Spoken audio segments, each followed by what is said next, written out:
We've had a lot of great horror games in the past decade. Some of them I've covered, some of them I've briefly mentioned. But there's one game that continues to elude my understanding of it. Signalis is a really unique game. It not only reinforces and pushes the standard for indie horror, but it does so in a masterful way. The moment you step into the halls of S23 Sierpinski, you can feel the rotten, corrupted state of that facility. The illness that runs rampant, slowly unveiling through documents and journals from personnel, as well as the corrupted replicas that lie there. What happened here? Who are we, and what does all of this mean? Signalis is awfully cryptic. The moment I come to a realization, a state of mind, some theory that fully links it together, it introduces another piece to the puzzle. I'm not one of those people that just watches lore videos to understand a game early on. It would be practically a crime to just gloss over your own experience and interpretation of the story, and unveil the quote-unquote true storyline. But with Signalis, it's almost necessary to look at others' conclusions. This game is tremendously difficult to piece together. It's already been out for a few years at this point, yet people still continue to dissect it. That speaks volumes in and of itself to the impact that Signalis had on the fans of the indie horror scene. But before we go any further, this video contains footage of the full game as well as some spoilers to Signalis, so if you haven't played the game, do it yourself a favor and play it first, then come back to this video. To give a short overview to this game, Signalis is an indie horror game released in 2022. It takes heavy inspirations from the earlier Resident Evil games, as well as the Silent Hill games. It takes place in various locations, the predominant one being an Aeon facility called S23 Sierpinski. We play as Ulster, a biomechanical human, or as the game calls them, a replica unit. The Ulster unit specifically is designed to deal with orbital service, scouting, and reconnaissance, and most importantly to us, a combat engineer, which makes sense from a gameplay perspective, as we use many various firearms throughout the game to a practically flawless degree, after merely picking them up. The main gameplay loop of Signalis consists of exploring, fighting, and solving puzzles throughout multiple locations. Along the way, you can find dozens and dozens of cryptic and intriguing bits of lore scattered around in the forms of documents, journals, and messages.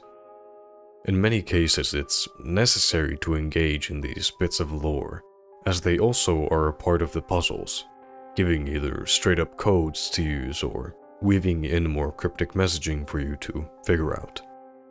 This is a great way to encourage the need for these documents. They're not there for pure lore, but for useful cases.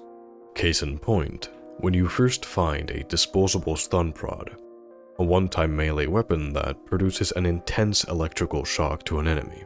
Alongside it is a note that specifically tells you how to use it.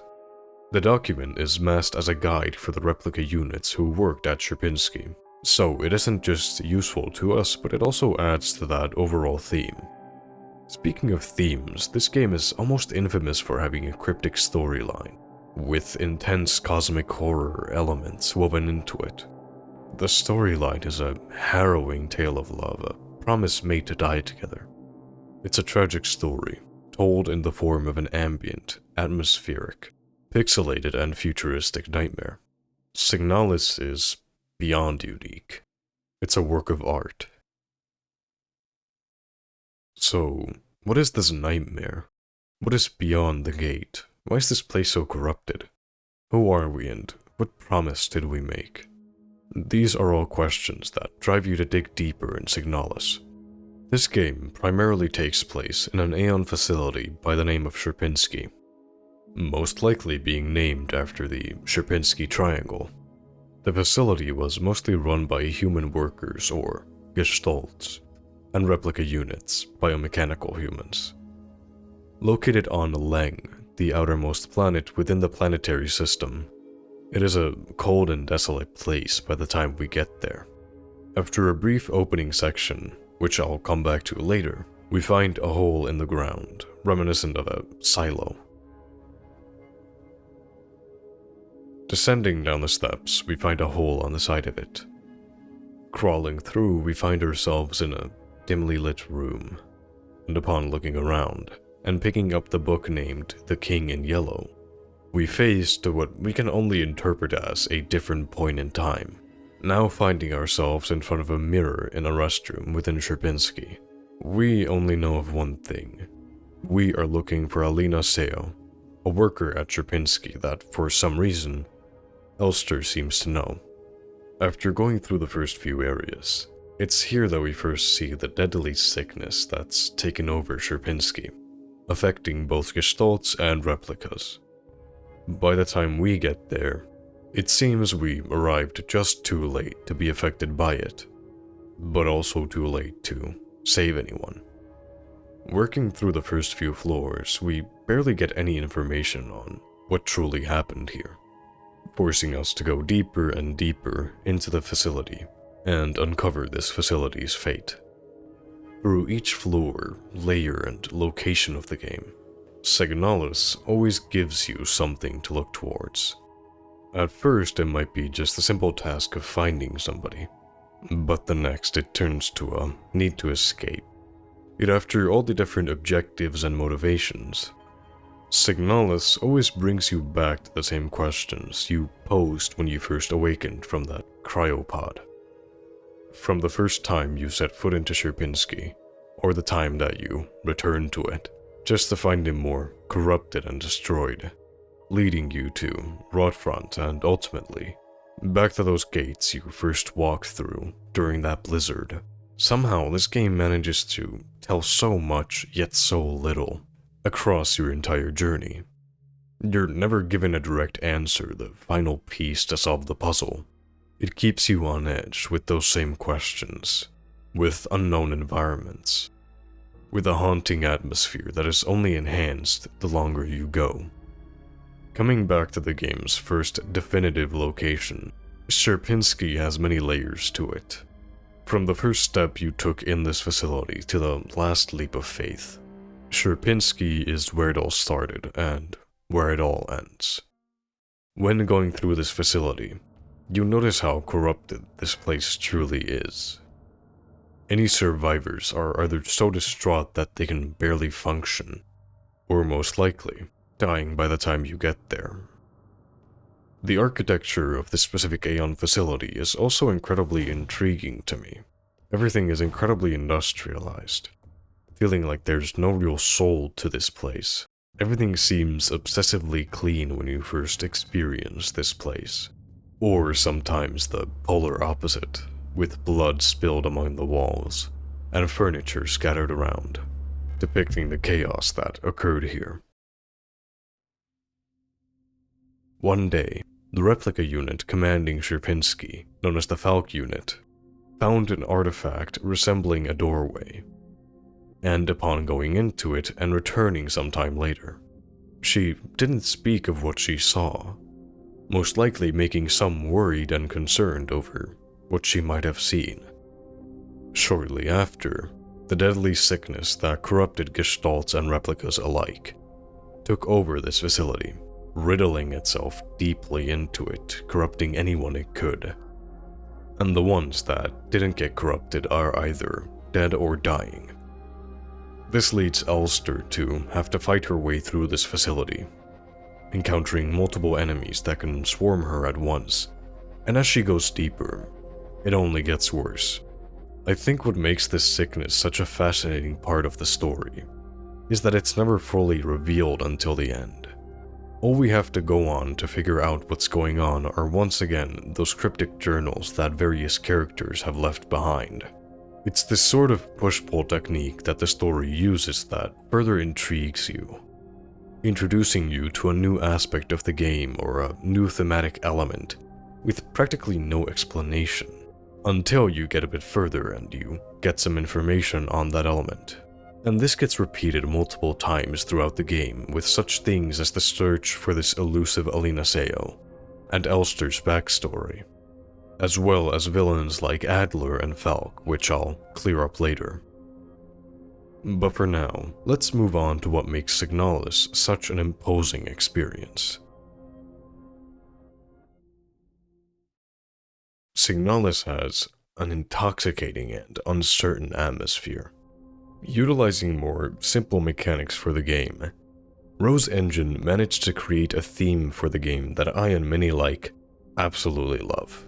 The dark, sickly industrial look of the facility, the bloody papers on the floor with cryptic messaging, all the way to the designs of the different replica units themselves, all add to an intense atmosphere and theme that this game uses to keep you on edge. I find that being in this facility for a long time, but finally reaching a point where it switches to an immersive first-person segment or a cutscene, makes those moments stand out more. We get used to our environment at some point, and then, just then, do we encounter something different that drops us into a different one. And it's not just the visual cues that will make you tense up in anticipation, but also the audio cues. How you feel when entering rooms and other areas is something you're bound to notice, not only because of the architecture and art style, but also from the ambient sounds it produces. There have been many times in this game where I've gotten used to an area's ambience and discovered an entirely new one, just to be greeted with pure silence, completely contradicting what I'm used to, which just makes me more creeped out in the moment. This is something that is very hard to put into words. I tried my best at it with a video called How Horror Games Make Silence Terrifying. The role of background music and ambience in horror games are very crucial. But one thing that a lot of these horror games miss is what would happen if you had a set theme or ambience that the player will get used to, just for it to disappear out of nowhere. The closest example of something similar to this is a more visual cue, like lights turning off suddenly. Not only do you feel different when all of a sudden what you used to gets taken away, but you are also on edge for a significantly longer time because of it. And Signalis is incredibly good at doing this, having distinct ambient noises and tracks scattered throughout different areas, and when you encounter those different areas, it's as if something has gone terribly wrong. This effect gets amplified by a ton during the last chapter of the game. As we return to fulfill our promise after awakening from death, we return to Sierpinski once more, only to find it alive, pulsing with veins and organisms, resembling that of a human or an animal, only much bigger and more terrifying. This switch genuinely shook me as I saw it for the first time. The level of unease that I felt when I entered the safe room yet again.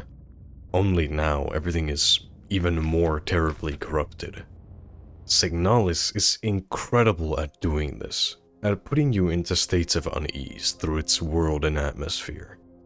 But what keeps you going are those same questions I posed in the beginning.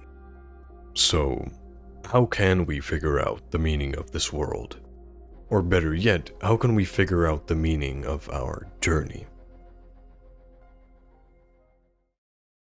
Signalis is very well known for its cryptic messaging and deep storyline.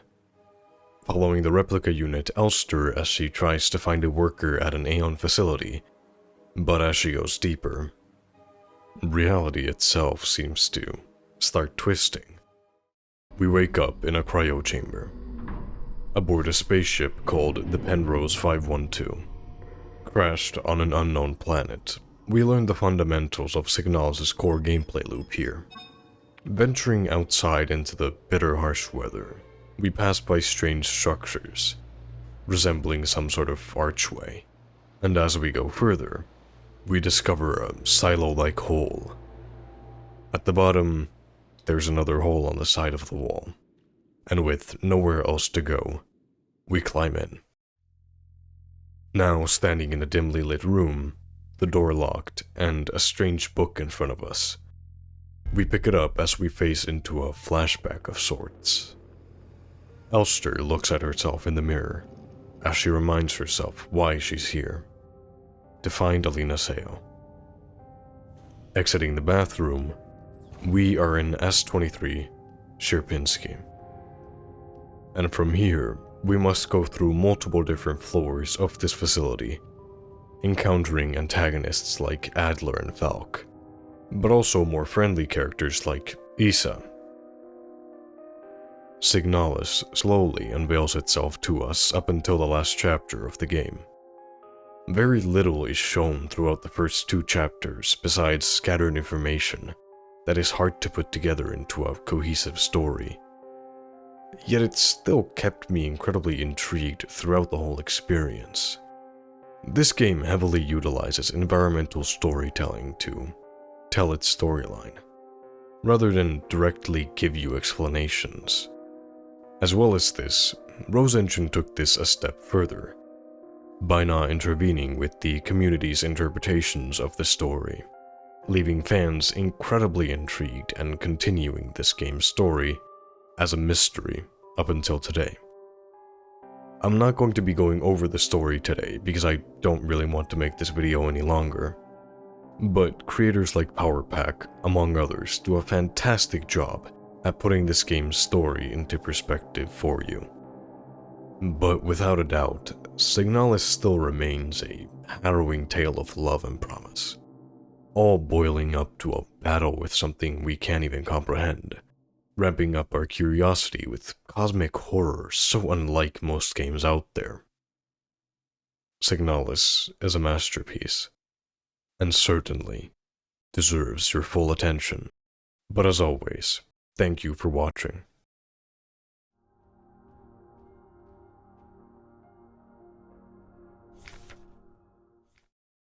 A crashed ship. A strange gate. A hole in the ground. An island beyond reach. Memories from other lives. Dreams of suffering and loneliness. A promise. A search for someone lost. I saw her in the red emptiness waiting for me. We had made a promise.